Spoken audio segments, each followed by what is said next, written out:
دكتور شريف صالح، بنرحب بحضرتك هنا في ميدان الشهداء. اهلا وسهلا. حضرتك النهارده نازل بتشارك شعب بورسعيد فرحتهم بنجاح الدستور، تحب تقول ايه حضرتك؟ والله انا كلنا فرحانين جدا طبعا بنجاح اول خطوه في خريطه الطريق. يعني نعم دي بتعني حاجات كتير جدا، بتعني نعم للاستقرار، نعم للامن، مش بس للدستور، لا ده نعم للاستقرار، نعم للامن، نعم لتحقيق اراده الشعب، نعم للديمقراطيه.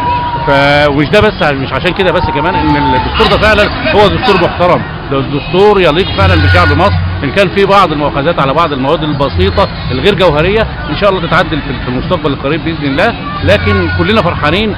وبورسعيد بتثبت دايما ان هي الدرع الواقي لمصر، ان هي البلد الوطنيه في كل شعبها او كل اهلها ناس وطنيين جدا في بورسعيد.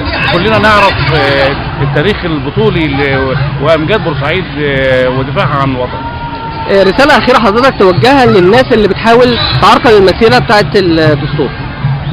وما فيش حد يقدر يعرقل المسيرة، كل دي يعني هي مجرد حاجات بتخلق نفسها، يعني دي مجرد يعني بيسموهم زي الحشرات اللي بتجري ورا النور عشان تخلق نفسها.